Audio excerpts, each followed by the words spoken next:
안녕하세요. 보드카 처먹은 역사왕의 보차왕입니다. 유럽에는 전통적인 강호가 하나 있죠. 바로 프랑스입니다.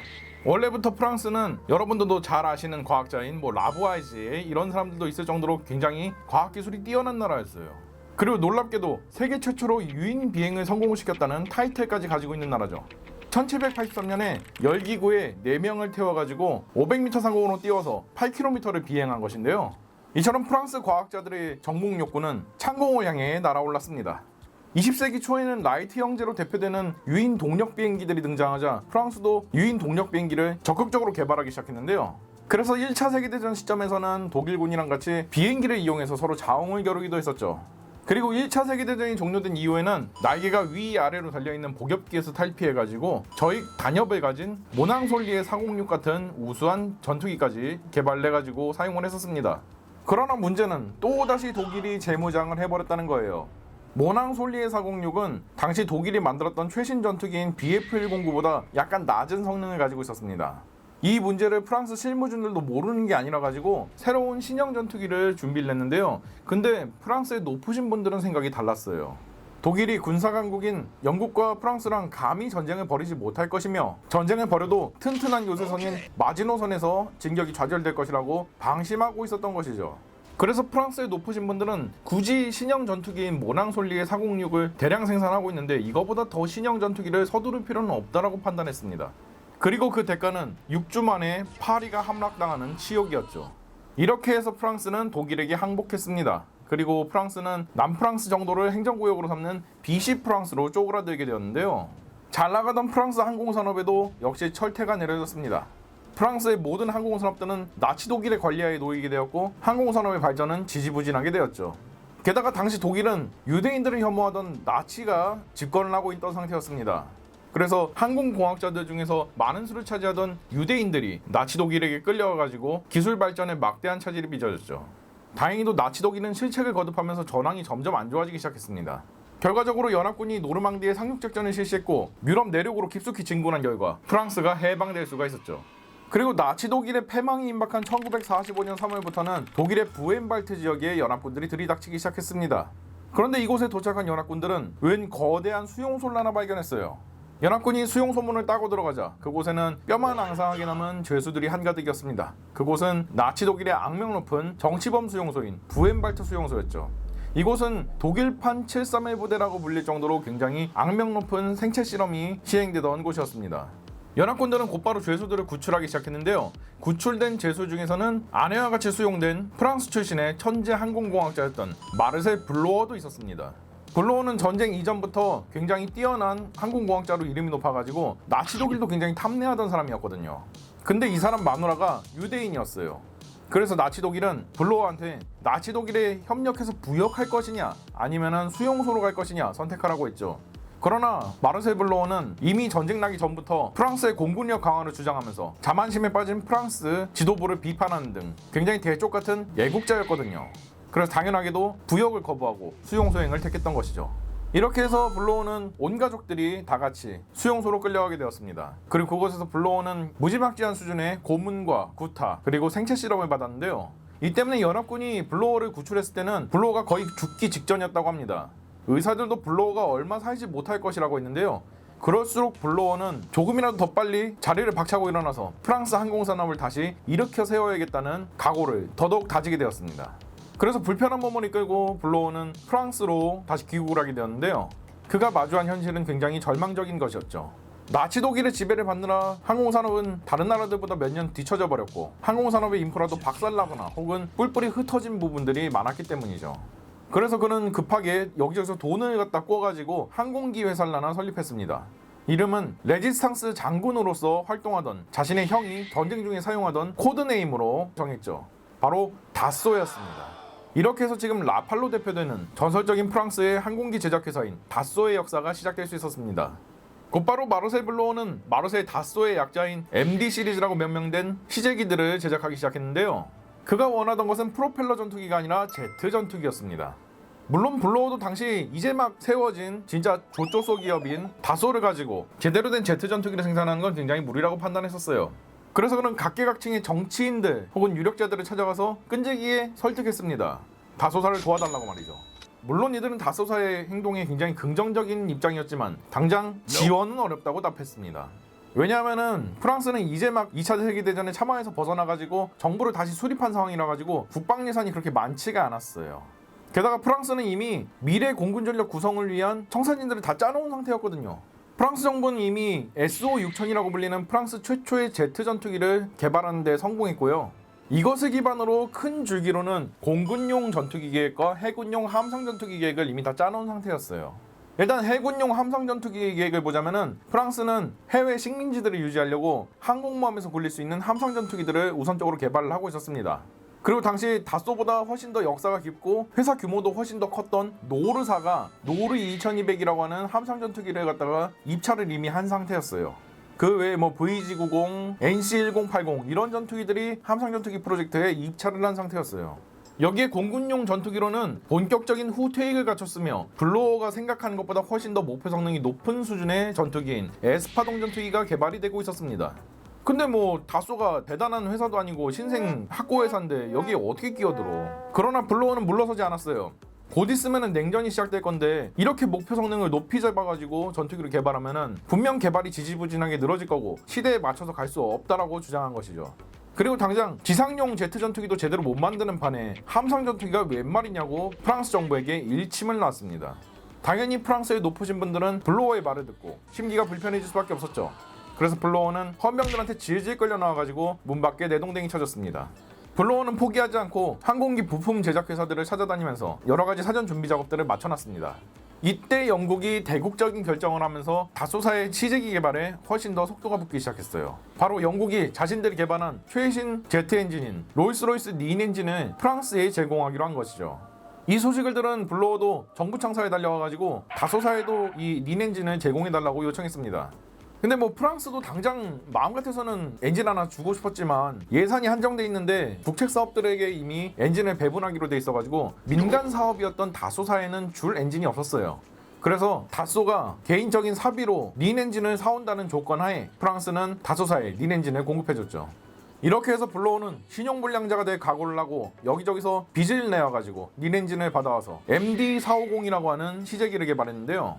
생각 외로 뛰어난 비행 성능을 보여줬습니다. 블로어는 곧바로 정식 명칭을 부여하고 1949년에 완성형 기체의 출고식을 열게 되었는데요. 그것이 바로 우라강 전투기였습니다. 자체 중량은 4.4톤에 최대 이륙 중량은 8톤 정도로 당시 나왔던 초창기 제트 전투기들이랑 굉장히 비슷한 체급을 가지고 있습니다. 미제 F86 세이버 전투기나 스웨덴제 툰난 전투기도 다 이 정도 체급이죠. 자세한 것은 툰난 전투기 편을 보고 오시면 이해가 빠르실 겁니다. 엔진은 롤스로이스 엔진을 갖다가 라이센스 생산한 버전인데요. 5,000파운드의 최대 추력을 내는 그런 물건이었고 당시로서는 굉장히 뛰어난 물건이었습니다. 덕분에 우라강 전투기를 시속 980km까지 추진을 시킬 수가 있었죠. 이는 당시 프랑스에서 개발된 전투기 중에서 가장 빠른 속도였습니다. 설계를 보자면 우라강 전투기는 당시 미국제 F-84 썬더제트 전투기를 본따 가지고 만든 직선익 제트 전투기였습니다. 당시 후테익 전투기를 개발하던 미국이나 영국 같은 나라들은 전부 다 나치 독일의 후테익 관련 기술들을 갖다가 줍줍한 그런 케이스지만 프랑스는 그런 딥한 기술까지는 접하지 못했었어 가지고 개발 속도가 조금 늦는 상황이었어요. 그래서 목표 성능을 높게 잡아가지고 적절한 수준의 후테익 전투기를 갖다가 개발하기에는 시간이 너무 오래 걸리니까 다소는 일단은 직선익을 가진 제트 전투기로 구현할 수 있는 최대한을 구현해보자고 해서 이렇게 만든 것이죠. 그래도 고속에서도 안정적이었고 동시에 직선익 전투기 특유의 뛰어난 선회력과 기동력을 보일 수가 있었죠. 다만 초창기 제트 전투기답게 급속선의 시에는 스핀에 걸려버린다는 그런 문제가 있긴 했는데요. 뭐 다른 비슷한 전투기들도 스핀에 걸려버린다는 문제는 좀 심각했으니까 그냥 어쩔 수 없이 이때 당시 전투기들이 겪을 수밖에 없는 숙명이라고 보시면 됩니다. 블로어는 우라강 전투기에 세계 최초로 전동식으로 제어가 되는 트림 조절 장비를 장비해가지고 선진적인 면모도 보여주죠. 덕분에 조종사들은 전투기의 자세와 속도를 좀 더 안정적으로 쉽고 편하게 유지를 할 수가 있게 되었습니다.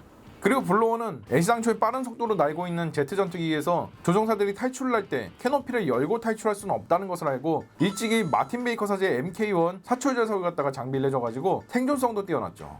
무장은 20mm 기관포 내문을 장착해가지고 딱 적당한 화력이었습니다. 이보다 작은 구경인 59경 중기관총은 당시 빠르고 튼튼해진 제트 전투기를 상대로 너무 화력이 부족했었고요.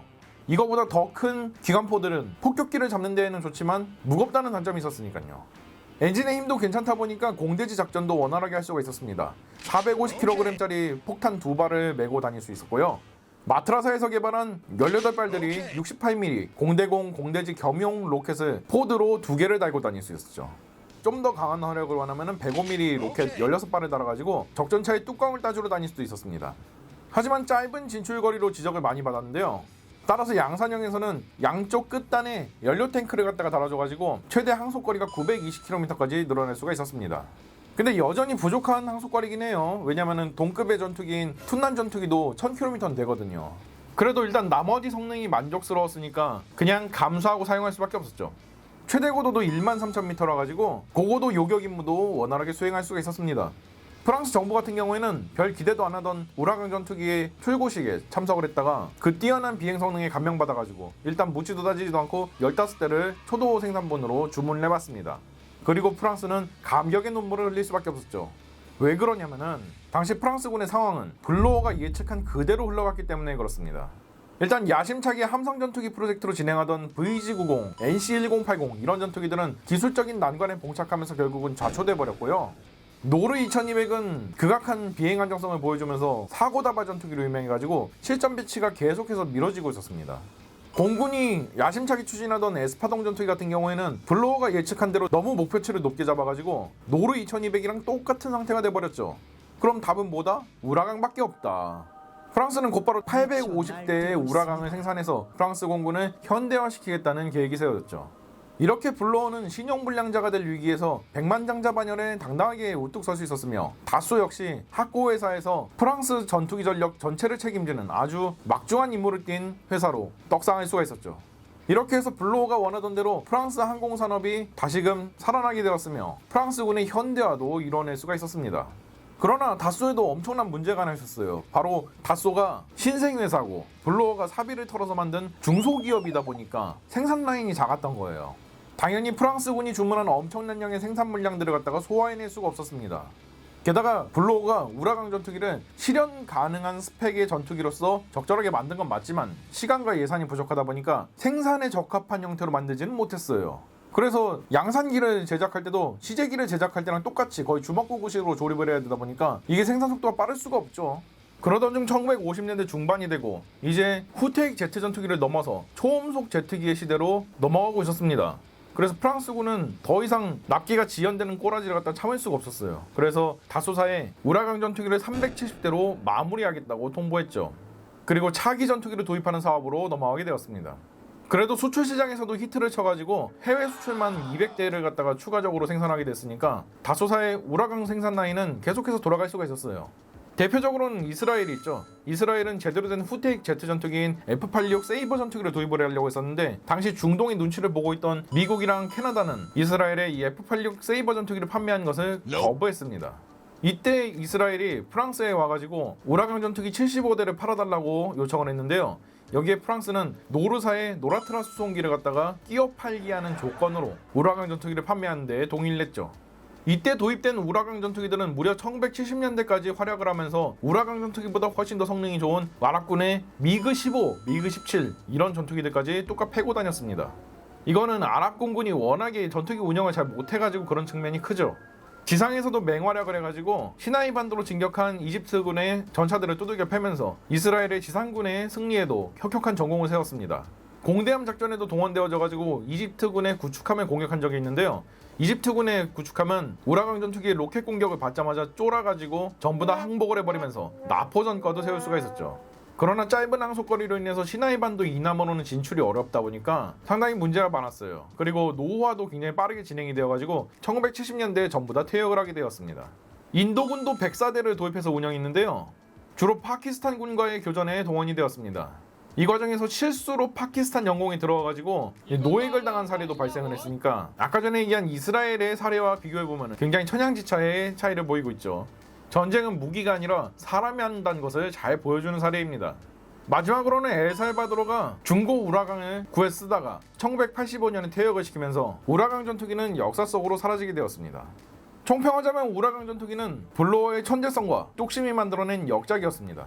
프랑스가 나치 독일의 지배를 받느라 항공기술이 몇 년은 뒤처졌다는 그런 시선을 한 방에 떨쳐내버렸을 정도로 굉장히 우수한 전투기였고요.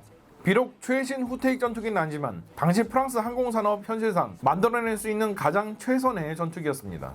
이보다 높은 목표치를 가지고 개발이 진행되던 전투기 사업들은 전부 다 개같이 망한 것을 보면 블로어의 진단이 정확했음을 알 수가 있죠. 최신 설계는 아니지만 나름 뛰어난 비행 성능과 적절한 능력치로 인해서 수출 시장에서도 맹활약했을 정도로 성공했던 전투기입니다. 그러나 프랑스와 다수사는 만족을 할 수가 없었습니다. 본격적인 후테익 제트 전투기가 필요했던 것이죠. 그래서 블로어는 새로운 주익과 새로운 엔진을 장착한 제트 전투기 개발에 착수했는데요. 과연 프랑스는 어떤 전투기를 개발했을까요? 다음 편에 기대해 주시죠.